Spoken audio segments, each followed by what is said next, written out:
ኢንጂነር ታገሱ ድነግዴ ይባላለሁ። የዚህ የካ ወረዳ 7 ቀጠና 7 ብሎክ 1 አካባቢ ነዋሪ ነኝ። እዚህ ብሎክ 1 ላይ የብሎክ 1 መሪና የዚህ የወረዳው ደግሞ እዚህ ሰላም ሰራዊት ማስተባበር ሂደት ላይና አካባቢ የዚህ የልማት አስተባባሪ ነኝ። እሺ ከቀጠና 8 ብሎክ 5 ደመላሽ አግደው ይባላለሁ። እዚህ ቀጠና ላይ አደረጃጀት ሰብሳቢና አስተባባሪ ነኝ። እሺ ወይዘሮ ብርቅሸቱ ይባላለሁ።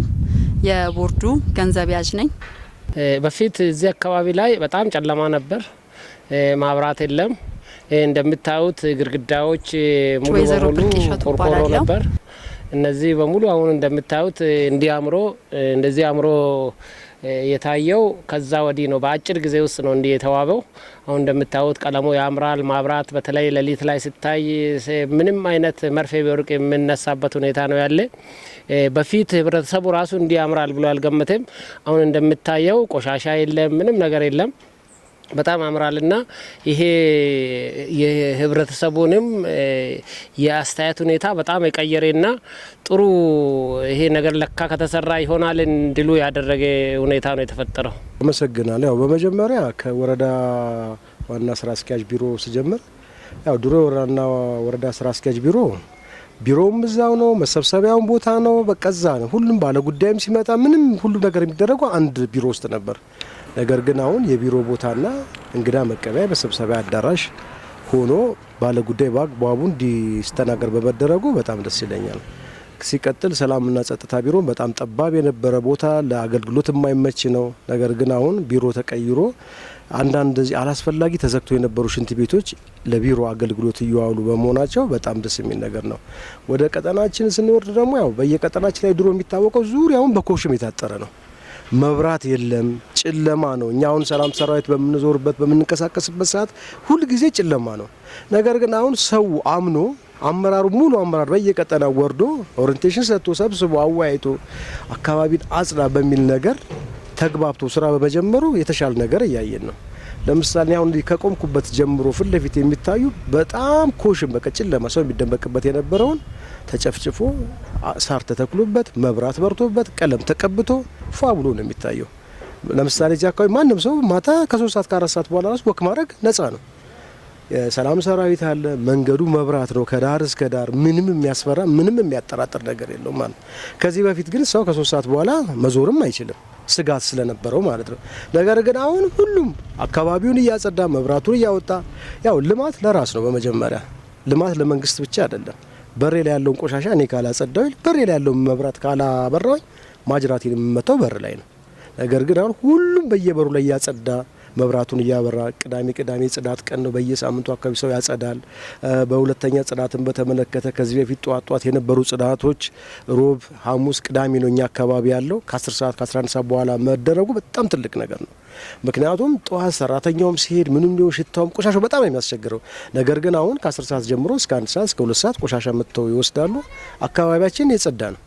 ምክንያቱም መቶ አይቶ ምስክርነት የሚሰጥበት ነገር ስለሆነ እንጂ ዝም ብሎ ለካሜራ ለቀረጻ ስህተት የሆነ ነገር መናገርም አስፈላጊ ስላልሆነ ማንም ሰው መጥቶ መዞርና ማየት የሚችለው ነገር ነው። አሁን ደግሞ በቀጣይ በዚች ባንድ ወር ውስጥ የተሰጠን የስራ ተልእኮች አሉ። ከዚህ በተሻለ ከዚህ በዘመነ አካባቢያችንን ለማጽዳት መብራቱን አንዳንድ ማል የሚቆራረጡ መብራቶችን ለማስተካከል ዝግጁ ነው። እሺ እንደ ማህበር 1050 አባወራ አለበት ግቢ ውስጥ 37 ብሎክ ነው። እኛ ከነዋሪው ነው ከህብረተሰቡ ሰብስበን ጉባኤ አድርገን ቀለም እንደሚቀባ አስረድተን ስብሰባ አድርገን ይሄን ነገር በጉባኤ ላይ ህብረተሰቡን ሰብስበን አጸድቀናል። ከዛ ወደ ቀለም መንግስት ባወረደው አቅጣጫ በህብረተሰቡ ገንዘብ ነው ቀለም የቀባን እንጂ ማንም ስፖንሰር አላደረገንም። በማህበሩ በህዝቡ ገንዘብ ነው። ሌላው ደግሞ ማሳሰብ የምፈልገው ደግሞ አካባቢያችን ባልደራስ ላይ ዘምኗል እንዳልክ በጣም ዘምኗል። በጣም ደስ ያለኝ በጣም እጀ ረጃጅም ሰዎች ነጋዴዎች ነበሩ። ስለዚህ ያንን የወረዳችን ስራ አስኪያጅ ዋና ስራ አስኪያጅ ጥሩ አለም የማይደፈር ነገር ነው። በረንዳውን ነጋዴዎች ብዙ ነገር በጣም ከአቅማችን በላይ ሆነው እጃቸውም ረጅም ይሆናል ቀለም እንዳንቀባ ይሄን እንቅፋቱ ነው ብነበረ ያንን ግን መጥቶ ወደ ስልጣን ከመጣ ቀን ጀምሮ የማይደፈረውን ደፍሮ በረንዳውን ነጻ አድርጎ ነዋሪውም እያመሰገነ ነው። መውጫና መግቢያቸውን በረንዳውን እያመሰገነ ያለው ሳላመሰግን አላልፍም።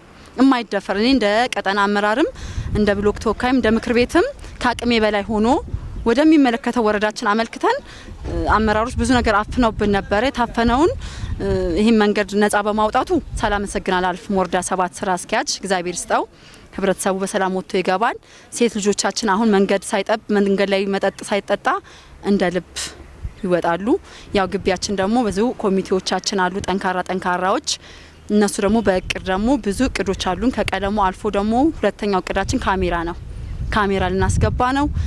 ግቢውን ልናጸዳ ነው፣ ልናስውብ ነው። ያው ከተማችን እንግዲህ ውብ የምናደርገው እኛ ነን እንደ ወረዳ። ይሄን ይመስላል የካ 2 እልሃለሁ። ገና ቀጣይ ብዙ እቅዶች አሉን። ከመንግስት ጎን ሆነን እቅዳችን ወደፊት ነው። ህብረተሰቡ በራሱ ነው ይሄን ነገር መንግስት ይሄ ነገር ቢዘመንና አካባቢው ቢያምር ውበት ቢኖረው ቆሻሻው ቢጠፋምል ምክር መንግስት ሰጠ። ከዛ ህብረተሰቡ ራሱ ተሳትፎ እንደምታየው መጀመሪያ እያንዳንዱ አካባቢ ላይ አጥሮች ተቀይረዋል። ወደ ግንብ ወደ ብሎኬት አጥር የተቀየሩበት ሁኔታ አለ። ግድግዳዎች ቀለም ተቀብተዋል። ህብረተሰቡ ማብራት ወጥተዋል። ከርቭስቶኖች እንደምታዩት በጥሩ ሁኔታ ከርቭስቶን ተሰርቶ ይሄ አትክልት ተተክለው በጣም የተዋበበት ሁኔታ አለ። ከዚህም ጎን ለጎን ደግሞ እዚህ ላይ አሁን ችግኞች የተዘሩበት ሁኔታ አለ። ስለዚህ ህብረተሰቡ በራሱ ኃይል በራሱ ፍቃድ ይህንን ነገር ያዘመነበትና ይህንን ነገር በመንግስት ማስተባበር ብቻ ነው የሰራው። በማስተባበር እሺ ብሎ በመታዘዝ ይህንን ከሰሩ በኋላ በመስራታቸው ደግሞ አልተጸጸቱም፣ ደስ ነው ያላቸው። መብራት ብዙዎቹ ሰው ራሱ ነው ያወጣው፣ ብዙዎቹ ማለት ነው። ምክንያቱም ያ መጀመሪያ ትንሽ ግርግር ነበረ። መብራት ይህንን ምናምን ግን ሲገባው ስታዋየው ስተነጋገረው ራሱ አውጥቷል። አመራረሙ እነዚህ አንዳንድ የተዘጉ ቤቶች ሰዎች የሌለባቸውን ቤቶች ስፖንሰር በመፈለግ ቀለም በማስቀባት አትክልት ቦታ እንዲተከል የራሱን ትልቅ አስተዋጽኦ አድርጓል። ምክንያቱም ትልቅ የገንዘብ እንትን ነው። ምክንያቱም ለምሳሌ አሁን እኛ አካባቢ ነው አሁን እዚህ የማየው ፊት ለፊት ቦታ ላይ እንትን ጫካ ነበር። አመራሩን ያስቆረጠው እኛ አመራሩን እኛን አስተባበረ። ጠዋት ተነስተን ቆራርጠን አጸዳዳን። ከዛ ሰዎቹ በስልክ ተገኝቶ ተደወለ፣ መጡ። ከመጡ በኋላ ደግሞ ያው የመብራት ማስወጣት ስራ ራሳቸው ሰሩ። አመራሩ ግን የአትክልቱን ቦታ ቀለም ማስቀባት ግን ራሱ በስፖንሰር ነው ያሰራው። ስለዚህ መግባባት ተፈጥሯል። በነገራችን ላይ አሁን ትልቁ ነገር ሰውና አመራር መግባባት ተፈጥሯል። ምክንያቱም በመነጋገር የማይፈታ ነገር ምንም ነገር የለም። ከዚህ በፊት የነበረው ነገር ምንድነው? የሆነ ነገር ሲሄዱ ከፖለቲካ ጋር የሚያያይዘው አመራሩ ግን ወርዶ አዛምኑ አሁን ያለው ነገር ጥቅሙ ለራስ እንደሆነ ግንዛቤ በመስጠቱ ሰው ራሱ አምኖ የራሱን አካባቢ እያጸዳ ነው ያለው። በዚህ አጋጣሚ ወረዳ 7 ከዋና ስራ አስኪያጅ ጀምሮ እስከታች ያሉ አመራሮች በጣም ምስጋና ይገባቸዋል። 4 ሰዓት 5 ሰዓት ቢመጣ ከኛ ጋር አብረው ነው ያሉት። ሰው የማስተባበር ስራ ይሰራሉ። ይሄ በመሆኑ ነው በአጭር ጊዜ ሰፈሩ ሊጸዳና መብራትም ሊወጣበት የቻለ። ዋናው ነገር የነሱ ቅንነትና የነሱ መልካም አስተዳደር በወረዳችን በመኖሩ ነው። መጀመሪያ ከራሴ ግቢ ስጀምር 7 ኮሚቴዎች አለ። 7ቱም የቦርድ ኮሚቴዎችን ነው ማመሰግነው። ሰለቸኝ ደከመኝ ሳይሉ እነሱ ነው ማመስገን ፈልገው። ጠዋት ሌሊት አንልም። ስብሰባም ስንጠራ ቁጭ ብለን ሳይደክመን ህዝብን እያገለገልን ነው። መጀመሪያ ከራሴ ቦርድ አስተዳደሮቹ የራሴን ቦርድ ነው ማመሰግነው። ሁለተኛ ደግሞ የወረዳ 7 አስተዳደር ነው ማመሰግነው። ትልቅ ለውጥ በቃ እኔ እንደ ሴት የምታገለው እኔ ነኝ። እዚህ አካባቢ ቀጠና 5 በጣም ከአቅሜ በላይ የሆነውን በረንዳ ቤት አድርገው ሰርተው እንደ ቤት የሚጠቀሙ እግረኛ መንገድ ተዘግቶ ነበረ። ያንን በማስወገዳቸውና ከተማዋን ከተማ በማስመሰል እግረኛ መንገድን ሰፈርን ኮንዶሚኒየም በማስመሰላቸው ሳላመሰግን አላልፍም። በጣም ምንም ብር ጥቅም ሳይበግራቸው ክብራቸው ሳይንት ሳይል እግዚአብሔር ይስጣቸው። በቃ ትልቅ ለውጥ ነው በእኛ ላይ ያሳዩት። ትልቁ ምስጋና የወረዳን አስተዳደር ይሄን ነው ማመሰግነው። ቀጣይ ከጎናችን ናቸው። አሁንም ከኛ ጎን ሆነው ምን እናግዛችሁ፣ ምንድነው የጎደላችሁ፣ ይሄ የጎደለውን ንገሩን። ከጽዳት ጀምሮ ያሉትን የጽዳት የወረዳ 7ን ጽዳት ሰራተኞች አስገብተን ግቢውን እናጸዳ እስከማለት ድረስ ነው የደረሱት። ስለዚህ እግዚአብሔር ያክብርልኝ፣ እግዚአብሔር ይስጥልኝ እላለሁ። ይሄ ያው ህብረተሰቡም ይሄንን በትኩረት እየጠበቀ ነው ያለው። አሁን እዚህ ላይ እዚህ አካባቢን የሚጠብቁ የቅጥር ጥበቃዎችን በማደራጀት የሌሊት ፓርኪንግ አካባቢው መኪናና ሱቆችን የሚጠብቁትን በማደራጀት እነዚህን በመተባበር ህብረተሰቡ ይሄ የተሰራው ነገር ተመልሶ እንዳይበላሽ እንክብካቤ በማድረግ ላይ በማደራጀት ላይ ይገኛል። ለዚሁም ብሎክ በብሎክ በየብሎኩ ስብሰባዎችን በማድረግ እርስ በርስ ስብሰባ ስንጠራ ይሄ ነገር እንዴት እንጠብቃለን የሚል አስተያየት በመስጠት ጥሩ ሞራል ነው ያለው። ዞሮ ምንድነው መሰለ ሰፈር ላይ ሁሉም አካባቢ መጠበቅ ነው ያለበት። የግድ አመራር መምጣት አስፈልገውም። አመራር ሰብስቦ አወያይቶ ምን ማድረግ እንዳለበት ተነግሮታል። አሁን እኛ እንደዚህ እንደ ብሎካችን እንደመመረጡ አሁን በቀጣይ ባስኬቶች እያሰባሰብን ነው። በቃ ቆሻሻ በየስልክ እንጨቱ ላይ በየአጥሩ ላይ ባስኬት መስቀል ግዴታ ስላለብን ማለት ነው። ሰው መንገድ ላይ ቆሻሻ የሚያገኘው ዝም ብሎ አልባሌ ቦታ ላይ ከሚጥለው በየባስኬቱ ላይ ቢጣል የተሻለ ነገር ነው የሚሆነው። አሁን እኛ በቅርብ ቀን ቢያንስ ሳምንት ባልሞላ ጊዜ ውስጥ በተለያዩ የሚታዩ ቦታዎች ባለሀብቱን ማነጋግረናል። የቆሻሻ መጣያ ባስኬት እንጥላለን እንሰቅላለን እዛ ላይ ማለት ነው። የሚያልፈውም ሶፍትም ይሁን ምንም ይሁን ፌስታል እየሰበሰበ እዛ ያስቀምጣል። ሮብና ሐሙስ ቅዳሜ ደግሞ ጽዳት ሰራተኞች ሲመጡ ከዛ ላይ እየገለበጡ ወደ ሚጥሉበት በንሰድ ይወስዳል። ስለዚህ አሁን ያለው ነገር ጥሩ ነው። ሰው ራሱን እየጠበቀ ነው ከቆሻሻ። ለምሳሌ እኛ እንደ ቦርድ እንደ ሰብሳቢ እንደ ቦርድ አስተዳደር የራሳችን ህገ ደንብ አለን። ጽዳት ሰራተኞች አሉን፣ አትክልተኞች አሉን። ማንም ሰው ቅዳሜና ሮብ ነው ቆሻሻ የሚጣለው። ከዛ ውጭ አውጥቶ ማንም ግለሰብ አውጥቶ መጣል አይችልም። ቆሻሻ የሚጣልበትን ሰዓት ያውቃሉ፣ በሰዓት ያወጣሉ። ግቢ ውስጥ ደግሞ የጽዳት ሰራተኞች አሉ፣ ግቢውን በስርዓቱ ያጸዳሉ። ነዋሪዎችም ቢሆን ቅዳሜ በወር አንዴ ግቢያቸውን ያጸዳሉ። ስለዚህ ማንም ሰው ከጥበቃ ጀምሮ ግቢውን ጽዳት እንዳይጣል፣ ቆሻሻ እንዳይጣል ይህንን መመሪያ አቅርበናል። ለምን የውጭ አካል መጥቶ አካባቢን ማጽዳትና መጠበቅ ያለበት ራሳችን ባለቤት መሆን አለብን። ስለዚህ አትክልቶች ተክለናል። እሱን ውሃ በማጠጣት ካልጠጡም ወደ አስተዳደሩ ሂደን ይሄ ቦታ ደርቋል ውሃ እንዲጠጣ እያልን ወደሚመለከተው አካል ሰራተኞች ስላሉ እናመለክታለን። መብራትም ደግሞ ለራሳችን ነው። ለምን ጨለማ ቦታ ላይ ስንት ወንጀል ይፈጸማል፣ ሴት ልጆቻችን ይደፈራሉ። እኛም ወለ መውጣት ስጋት ነበረ። አሁን እኮ ወክ ምናደርገው በፊት መንግስታችን ባሳመረው ወደ ፒያሳ ምናምን ነበረ። አሁን እኮ ምን ሰለቸው የሚያስጠላን ሰፈር ላይ እዛችሁ ላይ ወክ እያደረግን መዞር ጀምረናል። ለምን አካባቢው ስላማረ ውብ ነገር ስላየ መብራት ስለበራ። ስለዚህ ሌላም ቀን አሁን ደግሞ ይሄ ይበልጥ ደግሞ የካ ሳይት 2 ደግሞ ሙሉ አምሮ ካሜራውም ተገጥሞ ሁሉም መብራቱ ተገጥሞ የትም ርቀን አንሄድም። አባቶች አሉ አርጋያኖች እዚቹ ግቢያችን ውስጥ ወክ ምናረጋው። ስለዚህ የባለቤትነት የራሳችን ተሰሚነት ኖሮን ባለቤትነቱን ወስደን ግዴታ መጠበቅ ያለው ህብረተሰቡ ነው። ስለዚህ ይሄን እላለሁ። አመሰግናለሁ። በጣም ጥሩ ነው። ይሄ እንደምታዩት አሁን ቅድምም ብያለሁ፣ ህብረተሰቡ በፊት ካለው እይታ በጣም እይታውን ጭምር የቀየረ ነው። ለካ ከሰራን እንደዚህ ይመጣል ወይ በመረባረባችን ይሄ ሆነ ብሎ ያንን ሲያነሳ የነበረውን ደግሞ አሁን ያንኑ ቃላቸውን በመጠበቅ ለወደፊትም እንደዚህ አይነት መሰል ነገሮች ስራ ላይ ትብብር እንዲያደርጉና ለምሰራው በጸጥታም በልማትም ወደ ኋላ ሳይሉ ሳይሰለቹ ሀገራችን እንድትቀየር አስተዋጽኦ እንዲያደርጉ ነው ምክር የሚያስቀምጠው። ያው ኃላፊነቱ ነዋሪው ኃላፊነት ትልቅ ኃላፊነት አለበት። ምክንያቱም ዛሬ ተቀብቶ መብራት መውጣቱ ብቻ ጥቅም የለውም። በቃ እንደራሱ ንብረት መቆጣጠር መከታተል አለበት። ምክንያቱም አንድ ችግር ከመፈጠሩ በፊት ጥንቃቄ ነው። ለምሳሌ አንዳንድ ሰዎች ቆሻሻ የሆነ ቦታ ምግብ ተረፈ ምርት ተጠቅመው አጥር ጋር ጥለው ይሄዳሉ። ያ ነገር እንዳይሆን የሰፈሩ ሰው በየአጥሩ ላይ ያለውን ነገር መከታተል መጠበቅ ግድ ያስፈልጋል።